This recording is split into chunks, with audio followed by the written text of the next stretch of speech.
Hello everyone and welcome back to the arena for another season of Dungeons & Death Battles, the series where we search for the most lethal monster in all of Dungeons & Dragons. The rules are simple, the fight takes place in the arena, combatants start 30 feet apart, there is no fleeing the arena, and victory is achieved by kill only. In this third season of Dungeons & Death Battles, 16 deadly dungeon denizens will be duking it out to find out which one of them is worthy of being crowned the CR3 Arena Champion. And welcome one and all to the very first semi-final duke out of this CR3 championship. The competition this season has been fierce, with our 16 daring combatants being whittled down to just 4, leaving only the Displacer Beast, Yeti, Spectator, and Manticore to vie for the esteemed title of Arena Champion. In today's battle we have none other than the aforementioned Displacer Beast, a devilishly devious creature well known for its ability to warp the space around it, taking on none other than the bloodthirsty Yeti, a creature whose very gaze can chill you to the bone, in one of the most anticipated battles to date. These pair of arena warriors have risen up from the bottom to be here tonight, and we here in the arena want to hear your roars of approval for tonight's fighters. Both monsters are well established at this point, but a recap is in order as the ground teams work their preparation magic. And so on the left we do of course have the Displacer Beast, its physical prowess being showboated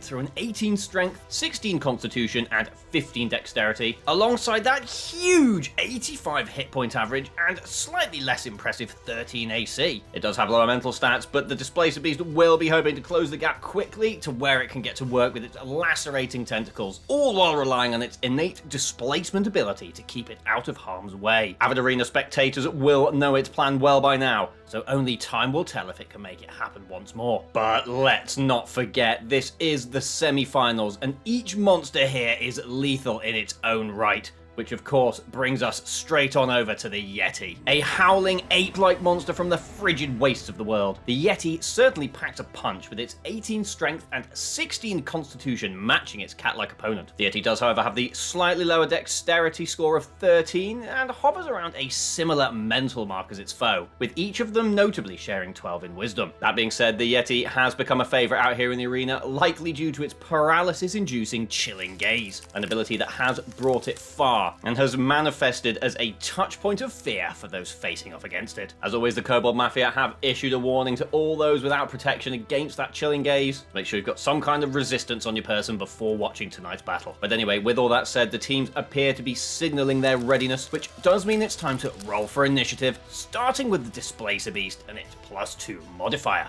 So kicking things off now and rolling in with the Displacer Beast. Again, a +2 modifier to this right here. Let's see just how well this creature starts. And with an 18 +2 for 20, that is a very, very strong start from the Displacer Beast. That is what it will be wanting. And you can already hear the cheers from its team rolling in such a high starting number. But we can't count the Yeti out just yet. But we will now be rolling in for the brutal monstrosity. Let's see if it can beat a 20. It does have a +1 modifier to this. So rolling in right here for the Yeti.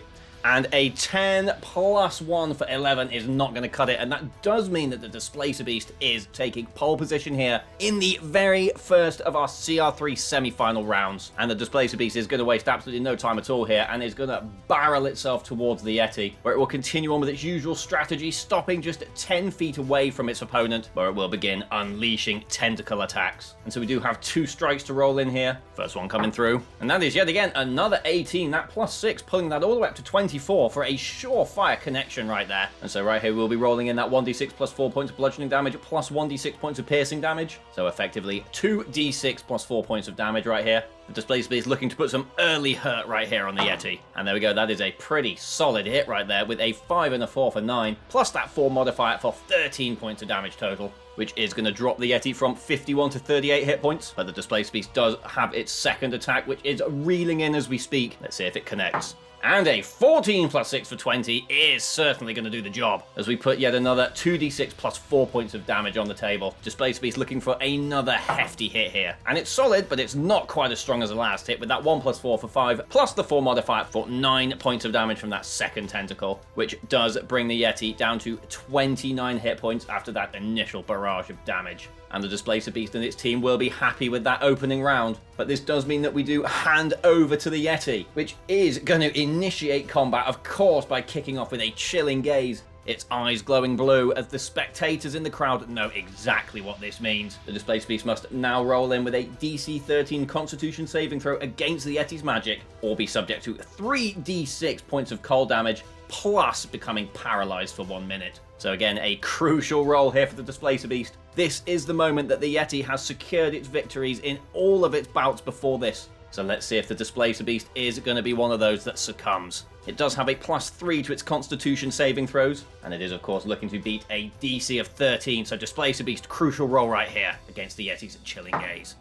And that is an 8! An 8 plus 3 is only going to bring that up to an 11, which does mean that the Displacer Beast has failed against the chilling gaze. The Yeti's cold magic is powering its way through the Displacer Beast's core right here, as it begins to feel itself fizzle and buzz as its body becomes locked down by that frigid ice magic. And the Yeti will be exceedingly happy that this has paid off for it, and the Displacer Beast will be now taking that initial 3d6 points of cold damage. Rolling through, let's see just how potent this chilling gaze is. And it turns out it is fairly potent, with 2 maximum rolls on the damage dice there. So we have 2 6s for 12, plus that additional 2 there for 14 points of damage from Chilling Gaze, which is going to bring the Displacer Beast down to 71 hit points. And now, of course, we must note that the Displacer Beast has succumbed to the paralysis condition, which does, of course, mean it is now paralyzed for 1 minute or until it can break free from the condition. Now, on top of the usual paralysis effects right here, that does mean that the Displacer Beast's displacement ability has dropped for now, as while the Displacer Beast is incapacitated or has a speed of 0, its displacement does not function, which does mean that alongside its body succumbing from the frigid chill of the Yeti's ability, its flickering illusion vanishes, presenting the Yeti with a prime opportunity to hit home hard. And now, as is the Yeti's potent multi-attack, it does still have its 2 claw attacks to strike in with, on top of having used its Chilling Gaze. And that does also mean that the Yeti is attacking at advantage now against the Displacer Beast, with, of course, any hit counting as a critical. The Displacer Beast is in a pretty rough spot right here. So rolling in for the Yeti's first attack, of course, at advantage now. And remember, if just one of these hits, it is counted as a critical hit. Paralysis is such a huge condition, and the Yeti is taking full advantage of it. So rolling in first claw attack here from the Yeti, and if 15 plus 6 of 21 is absolutely going to connect, and so we will now be rolling in that critical damage. Usually it would have been 1d6 plus 4 points of slashing damage plus 1d6 points of cold damage, but of course, due to that critical, this is going to be 2d6 plus 4 points of slashing damage plus 2d6 points of cold damage. So lots of dice rolling in here. Let's see just how much hurt the Yeti is going to put down on the Displacer Beast. And that certainly could have been better, but 2 2s for 4 plus 4 for 8 plus an additional 1 for 9 points of damage, and then adding in that 4-point damage modifier is going to bring that up to 13 points of damage from that first claw, which will bring the Displacer Beast down to 58 hit points. But it's not all over yet, as the Yeti's second claw attack at advantage is flying in as we speak, looking to connect and provide the Displacer Beast with even more pain. So rolling in yet again, same rules, we're on advantage. Any hit is a crit. And that is a 4 and a 14. Of course, that 14 plus 6 making for 20. A surefire hit once again from the Yeti, which will once again be rolling in critical damage. So same again, 4d6 plus 4 points of damage. And a fairly similar roll to last time, although that is a little bit more satisfactory, with 1, 2, 3, and 4 coming together to make for 10 points of damage. Once again, plus that 4 modifier, bringing that all the way up to 14 points of damage, which has absolutely rocked the Displacer Beast here, bringing it down to 44 hit points. What a calamitous opening round there from the Yeti as well. These two creatures each giving it their absolute all, both of them proving just why they have made it to the semi-finals of the CR3 League. But that does bring the Yeti to the end of its turn as we hand over to the Displacer Beast, currently a paralyzed, twitching mess. The light behind its eyes very clearly trying to break itself free from the paralyzed condition, and we are essentially going to skip through to the end of the Displacer Beast's turn, where it will be rolling to see if it can regain control over its body, as it once again must roll in to beat a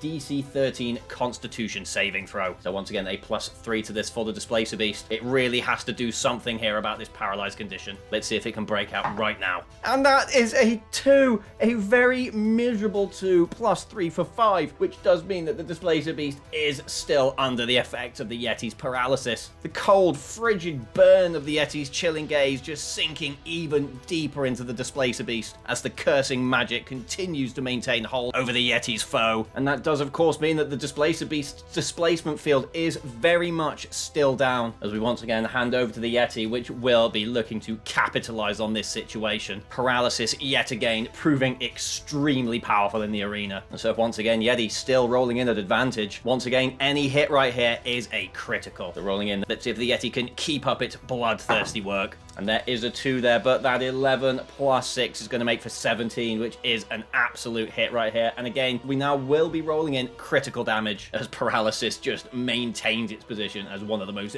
deadly conditions in the game. So once again, 4d6 plus 4 points of damage. And that is an absolutely monstrous hit right there. With those 2 6s coming together for 12, plus that 5 for 17, topped up by that 3 for 20 points of damage, and not forgetting the 4-point modifier, bringing that all the way up to 24 points of damage. What an absolutely melting hit there from the Yeti, as it reduces the Displacer Beast down to 20 hit points remaining. What an absolutely insane hit right there. But let's not get too caught up in that magical crit, as the Yeti does still have one more claw attack, which is flying in, looking to put yet another dent in the Displacer Beast's hit points. And so rolling in, you know the rules as well as I do by now. Advantage, looking for any hit for a crit. And a 9 on the dice would on many an occasion spell a miss, but due to the Yeti's plus 6 modifier, that is going to rank all the way up to 15, which is more than enough to beat the Displacer Beast's armor class of 13. Yet another critical hit from the Yeti. Can it do what it's just done and finish the job right here, right now? Only rolling in, we'll find out. 4d6 plus 4 points of damage headed the Displacer Beast's way,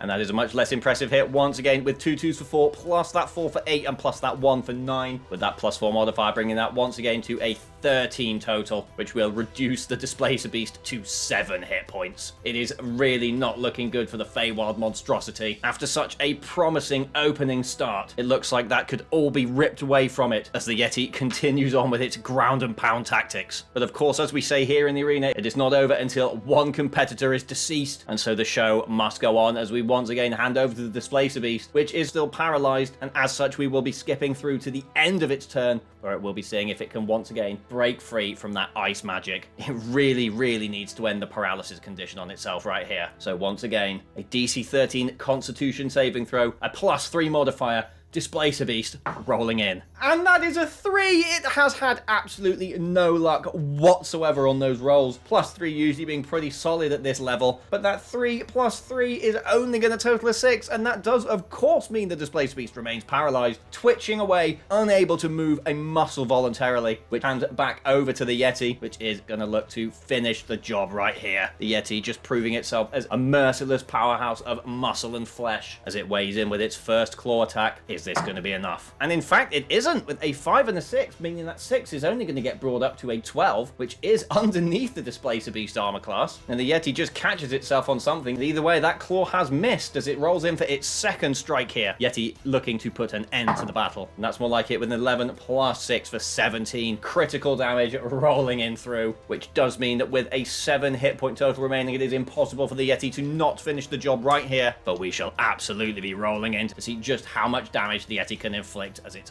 final words to the Displacer Beast. And once again, a reasonable strike right there, with 1 and 2 for 3, plus 3 for 6, plus 6 for 12 points, plus that 4 for 16 total damage, which is going to secure the win right here as the Yeti brings both its fists down upon the Displacer Beast's back, and with a sickening crunch, the unseelie predator collapses to the ground, its spine seemingly dislodged as the Yeti howls up into the crowd, proclaiming itself yet another victory here in the arena, which does of course mean that the Yeti will be taking its spot in the final round of the CR3 Championship. The Displacer Beast having jumped off to an incredibly strong start, being simply left in the dust as a result of that crippling paralysis condition. The Yeti showing absolutely no remorse for its frozen opponent. A horrific end for the Displacer Beast right there, but a glorious victory for the Yeti. And is that not just what the arena is all about? And with the ascension of the Yeti, I would like to thank you all very much for watching, and I do hope you will join me for the next semi-final battle, in which the floating spectator takes on the merciless Manticore in a battle of aerial superiority. And with all that said, if you did enjoy what you saw, please consider dropping a like on the video, commenting down below, and of course subscribing to the channel. We do also have a Patreon which I'm looking to be more active on in the future, with interactive arena stuff like polls over there. It's worth checking out, and there are both free and paid tiers, no obligation of course. And once again, thank you very, very much for watching, and I will see you in another video very, very soon.